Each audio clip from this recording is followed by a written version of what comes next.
Hello students. तो last video में हम लोगों ने दो कॉलिगेटिव प्रॉपर्टीज़ के बारे में समझा था, relative lowering of vapour pressure and elevation in boiling point. Alright, दो और बच गए हैं, depression in freezing point and osmotic pressure. Alright, तो स्टार्ट करते हैं third colligative property, that is depression in freezing point, del TF. This is also called cryoscopy. ये इसका टेक्निकल नेम है, क्रायोस्कोपी। फर्स्ट ऑफ ऑल समझिए फ्रीजिंग पॉइंट क्या है। तो किसी भी सब्सटेंस का फ्रीजिंग पॉइंट वो टेम्परेचर है जिस टेम्परेचर पे उस सब्सटेंस के liquid phase and solid phase in दोनों का वेपर प्रेशर एग्जैक्ट सेम हो जाए, that is called freezing point. ठीक है, मतलब फ्रीजिंग पॉइंट पे सॉलिड का और लिक्विड का, उसी सब्सटेंस के जो दोनों फेजेस हैं उसके हो जाएंगे सेम वेपर प्रेशर। ऑलराइट, जब आप लिक्विड को सॉल्यूशन में कन्वर्ट करोगे, मींस सॉल्वेंट में आप मिलाओगे सोल्यूट, नॉन वोलेटाइल सोल्यूट, तो आप पाओगे कि जो सॉल्यूशन है उसका फ्रीजिंग पॉइंट प्योर सॉल्वेंट के कंपैरिजन में उसकी तुलना में नीचे आ गया है, डिप्रेस हो गया है, घट गया है। That is depression in freezing point. अब ये क्यों घट गया है? बहुत सिंपल रीजन है, क्योंकि आप जानते हो कि in presence of non volatile solute solution का वेपर प्रेशर प्योर सॉल्वेंट के वेपर प्रेशर से कम हो जाएगा, और अगर वेपर प्रेशर घट गया तो जाहिर है कि आपका फ्रीजिंग पॉइंट भी घट जाएगा, डिप्रेस हो जाएगा। ऑलराइट, इस फैक्ट को हम लोग ग्राफ से समझते हैं।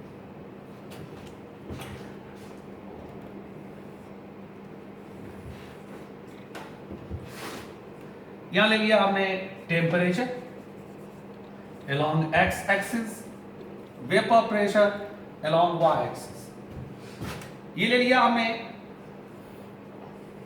प्योर सॉल्वेंट का सॉलिड फेज। मान लो सॉल्वेंट अगर वाटर है तो ये आइस हो गया, आइस का ये वेपर प्रेशर है। ये प्योर सॉल्वेंट के लिक्विड फेज का वेपर प्रेशर है, मतलब ये आइस का है तो ये वाटर का है। और ये ले लिया हमने सॉल्यूशन का वेपर प्रेशर। तुम जानते हो कि सॉल्यूशन का vapour pressure pure solvent, pure liquid के वेपर प्रेशर से ऑलवेज कम होगा, लॉरिंग ऑफ वेपर प्रेशर। अब हम क्या करेंगे, सॉलिड को हीट करेंगे। तो on heating vapour pressure of solid increases. ये ग्राफ है सॉलिड का। और अब इसे इन दोनों को, सॉल्वेंट को और सॉल्यूशन को बारी बारी से कूल करेंगे। तो ऑन कूलिंग, जब ठंडा करोगे, on cooling vapour pressure decreases. ये देखो इस पॉइंट पे आपके प्योर सॉल्वेंट का और उसके सॉलिड फेज का, नहीं अगर ये वाटर है ये आइस है तो इन दोनों का देखो वेपर प्रेशर सेम हो गया। This is freezing point of pure solvent. अगर आप ये वाटर लेंगे, ये आइस लेंगे, तो ये वैल्यू आपको आएगा 273 केल्विन, 0 डिग्री सेल्सियस। अब बारी है सॉल्यूशन की। On cooling vapour pressure of solution decreases. ये देखिए यहां पर सॉल्यूशन का और सॉलिड का, आइस का वेपर प्रेशर क्या हो गया, इक्वल हो गया। ये हो गया फ्रीजिंग पॉइंट सॉल्यूशन का। आप साफ देख रहे हो, फ्रीजिंग पॉइंट प्योर सॉल्वेंट का और सॉल्यूशन का, दोनों में फर्क दिख रहा है। सॉल्यूशन का पीछे हो गया। This is depression, del T F. तो डेल टी एफ आपका हो गया T F not minus T F. ये है डिप्रेशन इन फ्रीजिंग पॉइंट। अब ये ग्राफ साफ साफ दिखा रहा है कि जो फ्रीजिंग पॉइंट का फर्क है, जो फ्रीजिंग पॉइंट का घटना है, डिप्रेशन इन फ्रीजिंग पॉइंट, वो किस पे डिपेंड कर रहा है? वो डिपेंड कर रहा है, देखो, लॉरिंग ऑफ वेपर प्रेशर। अगर ये डिफरेंस नहीं होता तो ये डिफरेंस भी नहीं होता। That means del T F depends upon lowering of vapour pressure. And आप जानते हैं lowering of vapour pressure depends upon mole fraction of solute. That means del TF, depression in freezing point, depends upon mole fraction of solute.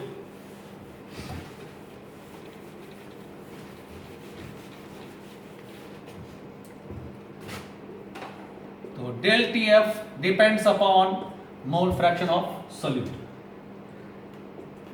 So del TF is equal to constant K into mole fraction of solute. N2 divide by N1 plus N2। आप जानते हो कि N1 plus N2 हम लोग लेते हैं N1, क्योंकि N2 बहुत छोटा है, सॉल्यूशन डाइल्यूट है तो ये हो जाएगा constant K N2 bye N1। इसको हम लोग ऐसे लिख सकते हैं W1 by M1, mass of solvent divided by molar mass of solvent, K into molar mass of solvent N2 upon W1। K constant, molar mass of solvent ये भी constant, तो कांस्टेंट इनटू कांस्टेंट एक नया constant मिल जाएगा, इसको बोलेंगे KF। और ये देखिए number of moles of solute divide by mass of solvent, ये होता है मोलैलिटी। तो del TF is equal to constant KF into molality. That means del TF depends upon molality of solute, and that's why depression in freezing point is a colligative property. KF को हम बोलते हैं molar depression और cryoscopic constant. Alright, ये हो गया आपका third colligative property, depression in freezing point. Next आपका है fourth colligative property, this is osmotic pressure. Symbol लेते हैं इसका पाई।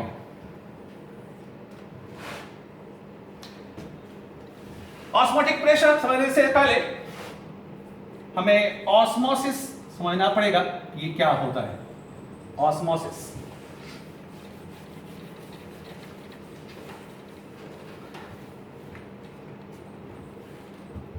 हम इसमें दो कंटेनर लेते हैं जिसे हमने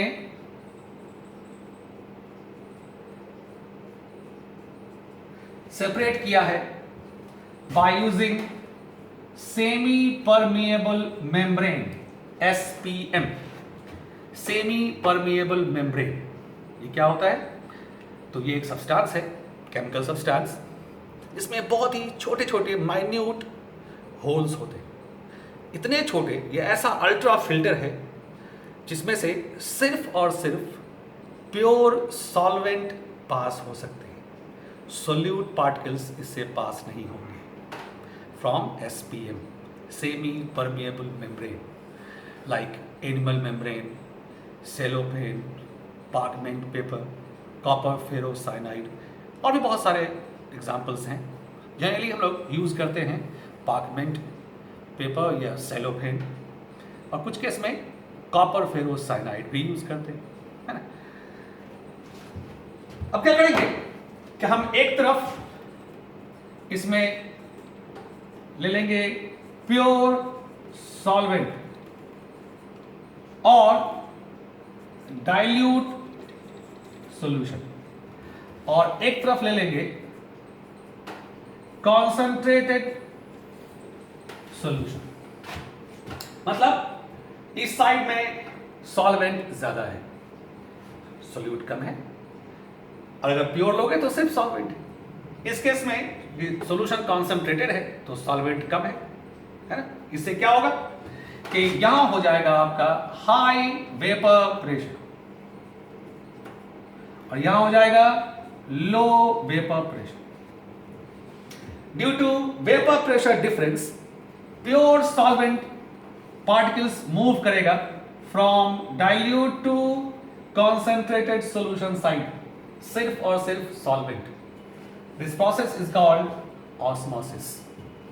The process of passage or flow of pure solvent molecules from pure solvent to solution side or dilute solution to concentrated solution side through semi-permeable membrane is called osmosis. ये natural spontaneous process है जो होता है because of vapor pressure difference. Alright? अब देखो इसी में अब समझ जाएंगे ऑस्मोटिक प्रेशर। तो यहां हाई है, यहां लो है वेपर प्रेशर। अगर हम चाहते हैं कि ये प्रोसेस ऑस्मोसिस रुक जाए, सॉल्वेंट का फ्लो रुक जाए, तो क्या करना पड़ेगा? ये जो लो वेपर प्रेशर है इसको इसके बराबर करना पड़ेगा। उसके लिए हमें क्या करना पड़ेगा? सॉल्यूशन साइड में, कॉन्सेंट्रेटेड सॉल्यूशन साइड में एक्सटर्नल बाहर से प्रेशर लगाना पड़ेगा, इसे कॉम्प्रेस करना पड़ेगा। तो वो एक्स्ट्रा प्रेशर, एक्सटर्नल प्रेशर जिसकी जरूरत पड़ेगी तुम्हें इन दोनों सॉल्यूशंस के वेपर प्रेशर को इक्वल करने के लिए, ताकि सॉल्वेंट मॉलिक्यूल्स का flow from dilute to concentrated solution रुक जाए। मतलब ऑस्मोसिस रोकने के लिए जितने एक्सटर्नल प्रेशर की आपको आवश्यकता होगी, जरूरत होगी from solution side, that concentrated solution side, that is called osmotic pressure. ये ऑस्मोटिक प्रेशर दो फैक्टर्स पे मेनली डिपेंड करता है। फर्स्ट इज कॉन्सेंट्रेशन और molarity of solution, concentration C, that is molarity, and second is temperature, absolute temperature, means temperature in Kelvin, that means pi is equal to RCT। यहां R आपका constant है, इसका value वही होगा जो gas constant में था, 0.0821 लीटर एटीएम पर मोल पर केल्विन। ऑलराइट, अब साफ देख रहे हैं आप कि अगर हम R तो कांस्टेंट आपका है, अगर T कांस्टेंट कर दें at constant temperature, pi is directly proportional to C molarity, that means osmotic pressure is a colligative property. ठीक है, आपके पास दो सॉल्यूशंस हैं एट द सेम टेम्परेचर, और अगर दोनों के इक्वल हैं ऑस्मोटिक प्रेशर तो उसे बोलेंगे आइसोटोनिक सॉल्यूशंस। जो आइसोटोनिक सॉल्यूशंस होंगे उसके इक्वल होंगे ऑस्मोटिक प्रेशर और साथ में इक्वल होगी मोलैरिटी, क्योंकि टी भी आपका इक्वल है। तो isotonic solutions have equal osmotic pressures as well as equal molarities. अगर आपके पास दो सॉल्यूशन है, एक का हाई ऑस्मोटिक प्रेशर है, एक का लो है, तो जिसका हाई होगा उसको बोलेंगे आप हाइपरटोनिक, जिसका लो होगा उसको हाइपोटोनिक। ठीक है, टू डिफरेंट अगर आपके पास सॉल्यूशंस हैं डिफरेंट ऑस्मोटिक प्रेशर के तो। ऑलराइट, तो हम लोगों ने ऑल फोर कोलिगेटिव प्रॉपर्टीज समझ लिया। राइट, नेक्स्ट क्लास में, नेक्स्ट वीडियो में मैं बताऊंगा आपको colligative properties for non ideal solution. ठीक है।